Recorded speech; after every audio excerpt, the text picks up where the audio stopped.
लेकिन जो धमाके पाकिस्तान बॉर्डर पर हो रहे हैं, अब उसको जरा देख लीजिए अगले चैप्टर में। पाकिस्तान बॉर्डर पर धमाके, आधी रात क्या हुआ जिसने मुनीर की टेंशन बढ़ा दी। तालिबानी और बीएलए ठोक ही रहे, इधर भारत ऐसा क्या कर रहा कि पाकिस्तान फिर ड्रोन पर ड्रोन भेजने लगा है। अब इसका चैप्टर। इस वक्त पाकिस्तान की हालत ऐसी खराब हो रखी है कि इधर भारत के बॉर्डर से लेकर अफगानिस्तान के बॉर्डर तक उसके होश उड़े।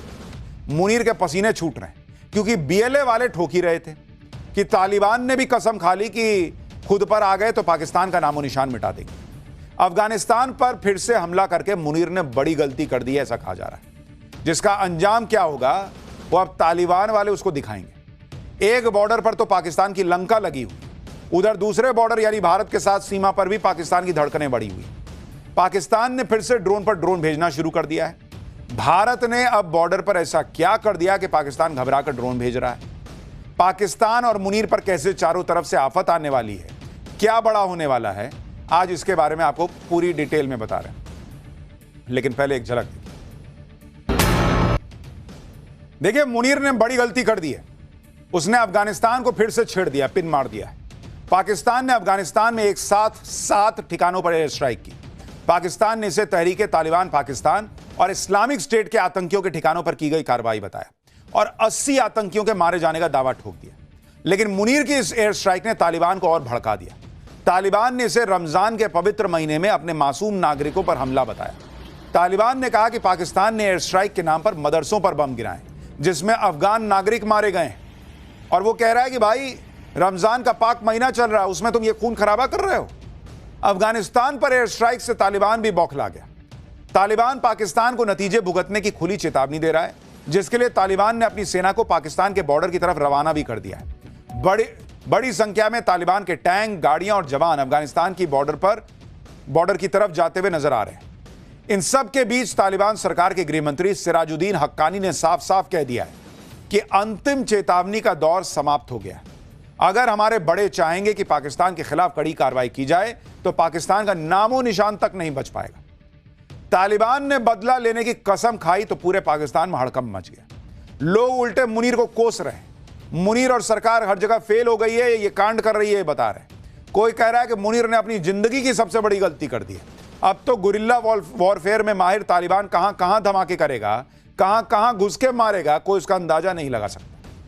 पाकिस्तान की पब्लिक को एक बार सुनिए, फिर आपको बताता हूं कि भारत इसमें ऐसा क्या कह रहा है जो पाकिस्तान की धड़कनें बढ़ा देगा। भारत ने भी अफगानिस्तान में पाकिस्तान की एयर स्ट्राइक को अंदरूनी नाकामियों से ध्यान भटकाने की कोशिश बताया है। भारतीय विदेश मंत्रालय ने बयान जारी कर कहा है कि भारत रमजान के पवित्र महीने के दौरान अफगान इलाके में पाकिस्तान के एयर स्ट्राइक की कड़ी निंदा करता है, जिसमें महिलाओं और बच्चों समेत आम नागरिक मारे गए। यह पाकिस्तान की अपनी अंदरूनी नाकामियों को बाहर दिखाने की एक और कोशिश है। इसके साथ ही भारत ने अफगानिस्तान की संप्रभुता, टेरिटोरियल इंटीग्रिटी और आज़ादी के लिए अपना सपोर्ट दोहरा दिया है।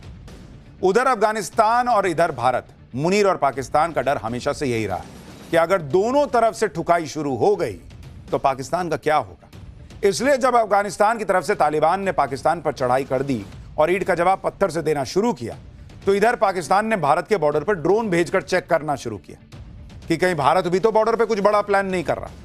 जब भी मुनीर बौखलाता है, घबराता है, तो भारतीय सीमा के पास ड्रोन भेजता है कि जरा देख क्या हो, भारत वाले मारने तो नहीं आ रहे। इस बार भी यही हुआ।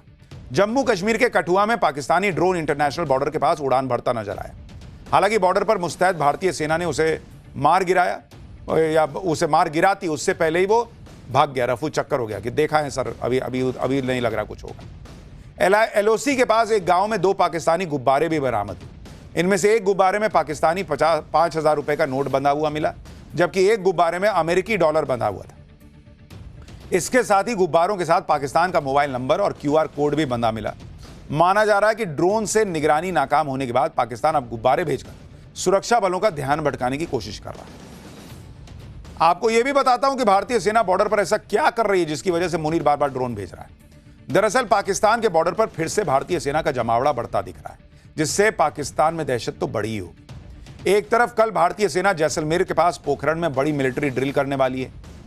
25 देशों की मीडिया को बुलाया गया है कि देखो हम लोग क्या कर रहे हैं।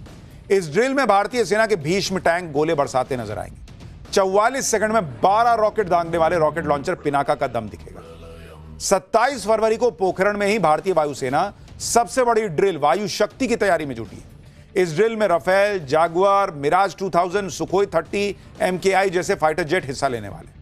वायुसेना के मुताबिक यह ड्रिल दुश्मन को ऑपरेशन सिंदूर की कामयाबी की याद दिलाएगी और दिखाएगी कि भारतीय वायुसेना कैसे अचूक, अभेद्य और सटीक निशाना लगाकर टारगेट को ध्वस्त करने में माहिर।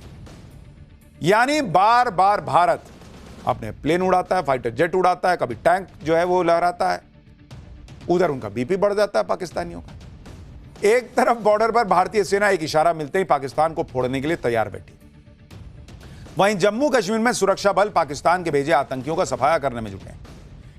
सुरक्षा बलों के ज्वाइंट ऑपरेशन में जम्मू कश्मीर के किश्तवाड़ में आतंकी संगठन जैश-ए-मोहम्मद के पूरे नेटवर्क को खत्म कर दिया गया। रविवार को शुरू हुई मुठभेड़ में जैश के 3 आतंकियों को ढेर किया गया, जिसमें जैश का कमांडर सैफुल्ला भी शामिल है। इस मुठभेड़ के दौरान आतंकियों के ठिकाने को ध्वस्त कर दिया गया। आतंकियों के ठिकाने से भारी संख्या में हथियार, गोला बारूद सब मिला है। सुरक्षा बलों ने आतंकियों के खिलाफ शुरू किए गए इस ऑपरेशन का नाम त्रासी 1 दिया है। 326 दिनों तक चले ऑपरेशन त्रासी 1 में सेना ने 7 खूंखार आतंकियों को सफाया कर दिया। ऑपरेशन में आतंकियों के ठिकानों की जानकारी जुटाने के लिए आधुनिक तकनीक का इस्तेमाल किया गया, जिसमें ड्रोन और सैटेलाइट इमेज भी शामिल रही। इस ऑपरेशन में सेना, CRPF और जम्मू कश्मीर पुलिस के जवान शामिल रहे। किश्तवाड़ में सुरक्षा बलों के इस ऑपरेशन का हीरो बना स्निफर डॉग टाइसन। टाइसन ने आतंकवादियों के ठिकानों का सही पता लगाया। ये देखिए, ये है टाइसन। इसने ठिकाने ढूंढ दिए, गोली लगने के बाद भी अपनी जिम्मेदारी निभाई और आतंकियों की लोकेशन कंफर्म कराई। टाइसन की बताई लोकेशन के बदौलत सुरक्षा बलों ने तुरंत कार्रवाई की और आतंकवादियों का खात्मा कर दिया। पाकिस्तान बॉर्डर पर जिस तरह के हालात बन रहे हैं, उन सब के बीच प्रधानमंत्री मोदी का इजरायल दौरा पाकिस्तान को अलग तनाव देने वाला है। माना जा रहा है कि पीएम मोदी के इजरायल दौरे में भारत और इजरायल के बीच बड़ी डिफेंस डील भी हो सकती है। सूत्रों के मुताबिक इजरायल भारत की अपनी secret golden horizon air launched ballistic missile देने का ऑफर दिया है। हवा से लॉन्च होने वाली इजरायल की यह मिसाइल पलक झपकते ही तबाही लाने का दम रखती है। यह मिसाइल दुश्मन की सीमा में घुसकर डीप स्ट्राइक करने में माहिर मानी जाती है। 1500 से 2000 किलोमीटर तक की इसकी रेंज है। इसे भारतीय वायुसेना के बेड़े में मौजूद Su-30 MKI फाइटर जेट पर तैनात किया जा सकता है। सुखोई के साथ साथ इसे एक मिराज पर तैनात किया जा सकता है। इजरायल की गोल्डन होराइजन मिसाइल की स्पीड 10,000 किलोमीटर प्रति घंटे से ज्यादा होने का दावा है, जिसकी वजह से दुश्मन के एयर डिफेंस सिस्टम इसको पकड़ ही नहीं पाते। सटीक निशाना लगाने के लिए मिसाइल GPS गाइडेड सिस्टम का भी इस्तेमाल करती है। मीडिया रिपोर्ट्स का दावा है कि पिछले साल सितंबर में कतर की राजधानी दोहा में हमास के जो ठिकाने थे जिन पर हमला हुआ था, वो इसी गोल्डन होराइजन मिसाइल का इस्तेमाल करके हुआ था। उस दौरान भी मिलिट्री एनालिस्ट इस बात को लेकर हैरान थे कि दोहा में शहर के बीचों बीच कतर के एडवांस्ड एयर डिफेंस सिस्टम को मिसाइल ने बाईपास कैसे किया। तो जिस मिसाइल से ये धमाके हुए थे, जिसको कोई रडार पकड़ नहीं पाया, वही अब भारत को मिल सकता है, इजरायल दे सकता है। भारत को अगर इजरायल से ये घातक मिसाइल मिल जाती है तो मुनीर और शहबाज की नींद और उड़ जाएगी, क्योंकि ऑपरेशन सिंदूर पार्ट 2 होने पर पाकिस्तान के ज्यादातर हिस्से इस मिसाइल के टारगेट हो, वो भी बगैर पाकिस्तानी मिसाइलों के निशाने पर आए।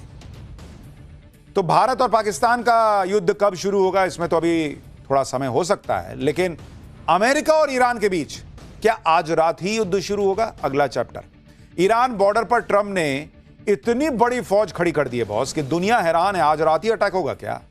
खामनेई झुकने को तैयार नहीं, ट्रंप छोड़ने को तैयार नहीं। ईरान अमेरिका युद्ध पर क्या बड़ी खबर आई, अब आपको बताता हूं। डोनाल्ड ट्रंप अपने घर में घिरे हुए हैं, क्योंकि वहां सुप्रीम कोर्ट ने झटका दे दिया टैरिफ वाला। तो अब लग रहा है कि डोनाल्ड ट्रंप ने ठान लिया कि ईरान को तो घुटनों पर लाऊंगा, राष्ट्रवाद का चूरन अपने लोगों को चटाऊंगा और कहूंगा देखो मैं कितना कमाल का हूं। अमेरिका ने ईरान पर मैक्सिमम प्रेशर बनाने के लिए उसे चारों तरफ से घेर लिया है। आप देखिए कि अमेरिका ने पिछले 23 साल में सबसे बड़ी घेराबंदी की है बॉस। अमेरिका ने अपनी आधी फौज, कहा जा रहा है कि ईरान के खिलाफ उतार दी है। अमेरिका ईरान पर लिमिटेड स्ट्राइक शुरू कर सकता है। अमेरिका का सबसे ताकतवर जंगी बेड़ा ईरान के सबसे करीब पहुंच रहा है। सबसे एडवांस फाइटर जेट हमले की तैयारी किए बैठे हैं। अमेरिकी घेराबंदी के बीच ईरान ने भी रूस के साथ बड़ा युद्धाभ्यास शुरू कर दिया है, यानी दोनों तरफ से तैयारियां जोरों पर है। कहा जा रहा है कि अगले कुछ घंटों के अंदर अमेरिका ईरान पर बड़ा हमला कर सकता है। अमेरिका ताकत के मामले में ईरान से कहीं आगे। युद्ध हुआ तो ईरान के लिए मुश्किल हो जाएगी। अगर अमेरिका और ईरान में युद्ध हुआ तो दुनिया में किस तरह से हंगामा मचेगा। ट्रंप कब ईरान पर अटैक का ग्रीन सिग्नल देने वाले हैं, कौन किसके साथ खड़ा होगा, ईरान में इस वक्त क्या हालात हैं उसका अंदाजा इसी बात से लगाइए कि भारत सरकार को अपने नागरिकों के लिए एडवाइजरी जारी करनी पड़ी। एडवाइजरी में कहा गया है कि बदलते हालात को देखते हुए कमर्शियल फ्लाइट समेत मौजूद ट्रांसपोर्ट का इस्तेमाल करके तुरंत ईरान छोड़ दीजिए। यानी भारत ने एक तरह से अपने नागरिकों से कह दिया है कि जैसे भी हो तुरंत ईरान से निकलो तुरंत। ईरान पर हमले को लेकर ट्रंप कितने गंभीर हैं, यह अमेरिका की तैयारियों में दिख रहा है। अमेरिका ने ईरान के करीब इतनी मिलिट्री डिप्लॉयमेंट कर दी है जो अब तक कभी नहीं हुआ कहा जा रहा है। रिपोर्ट्स के मुताबिक अमेरिका ने अपनी आधी एयरफोर्स सिर्फ ईरान के लिए लगा दी और ट्रंप ने अपने आधे हथियार ईरान के खिलाफ खाड़ी में उतार दिए। यह अमेरिका की डिप्लॉय करने लायक कुल एयरफोर्स का करीब 40 से 50% हिस्सा बताया जा रहा है। ऐसा मिलिट्री डिप्लॉयमेंट अमेरिका ने 1991 के ऑपरेशन डेजर्ट स्टॉर्म और 2003 के इराक युद्ध में किया था। यानी अमेरिका ने आज तक कभी भी अपने दुश्मन के खिलाफ इतनी बड़ी फौज खड़ी नहीं की। मतलब उस वक्त जो किया था उससे भी थोड़ा ऊपर ही का मामला दिख रहा है। इसका मतलब साफ है कि यह सिर्फ डराने के लिए नहीं है, यह तैयारी आर पार की लड़ाई की है। इस बीच सोशल मीडिया पर एक पोस्ट की भी चर्चा हो रही है जिसमें अमेरिका के सैनिकों का खाना परोसा गया है। उसे लास्ट मील लिखा जा रहा है। यह तब होता है जब अमेरिकी सैनिकों की युद्ध क्षेत्र में तैनाती की जाती है। तो जिस तरीके से अमेरिका तैयारी किए बैठा है, ऐसा लग रहा है कि कहीं आज रात या कल तक कुछ बड़ा हो सकता है। अब वो कब होगा नहीं होगा, इसके लिए आप पाठशाला देखते रहिए।